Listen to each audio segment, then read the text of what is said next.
Breaking news now from Capitol Hill. Senate Minority Leader Mitch McConnell just unleashed a scathing attack against Republican Congresswoman QAnon supporter Marjorie Taylor Greene. He pointed directly at her without actually calling her by name. It's pretty clear, though, who he's talking about. In a statement released by his office, McConnell said, and I quote, "Loony lies and conspiracy theories are cancer for the Republican Party and our country. Somebody who suggested that perhaps no airplane hit the Pentagon on 9/11, that horrifying school shootings were pre-staged, and that the Clintons crashed JFK Jr.'s airplane is not living in reality. This has nothing to do with the challenges facing American families or the robust debates on substance that can strengthen our party."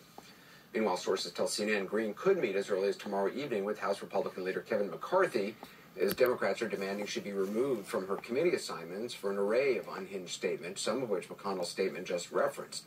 Last week, CNN's K-File uncovered Ms. Greene's support for executing prominent Democratic politicians before she was elected to Congress, and on one social media post recently unearthed, she agreed with people who claimed the school shooting in Parkland, Florida, nearly 3 years ago was a, quote, false flag operation.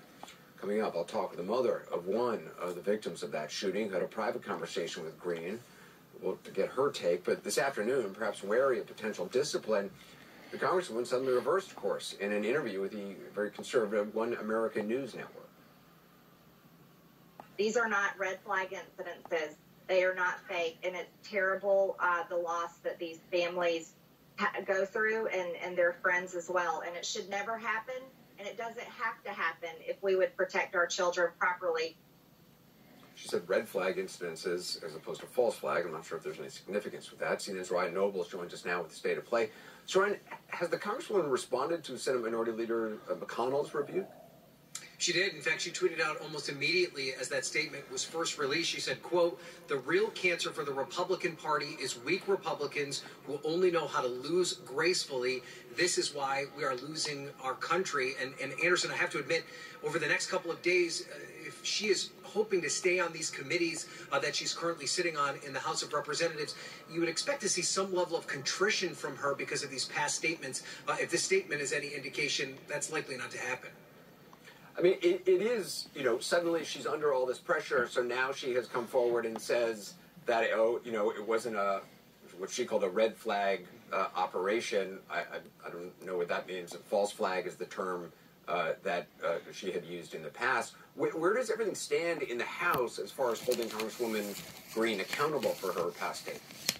So normally, if a member of Congress is going to be removed from their committee, the leader of their party is the one that makes that decision. But at this point, the House Minority Leader Kevin McCarthy has not shown an inclination to make that move. So now House Democrats are moving forward and doing it. And in order to do that, they have to bring a resolution to the House floor to make that happen. That process begins on Wednesday, where the Rules Committee will meet to officially take up that resolution. Now, Congresswoman Greene will have the opportunity to appear before the committee at that time to make the case if she wants. But Democrats have made it very clear that they're not going to wait for McCarthy anymore.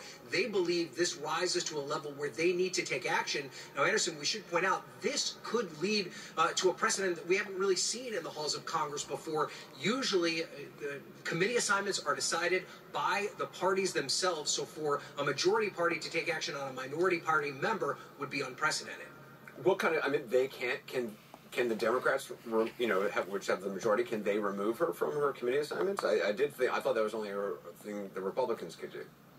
No, so Kevin McCarthy could unilaterally just do it on his own, decide that she is no longer a member of the Education Committee or the House Budget Committee. The only way the Democrats can do it is if they have a majority vote on the floor to make that happen. And that begins in the Rules Committee, where they'll have a debate about it there, and then it would have to go to the floor of the House of Representatives. But we should point out, Anderson, that even though Democrats have the majority, there are Democrats concerned about setting this precedent. They would prefer for Kevin McCarthy to make this decision on his own, and that's why Steny Hoyer, the House Majority Leader, has basically laid down this, this situation for Kevin McCarthy to say, if you don't do it, then we're going to do it for you, and he's basically giving him about 24 to 48 hours to make that move. Ryan Nobles, appreciate the update. Thank you. Before we get to our next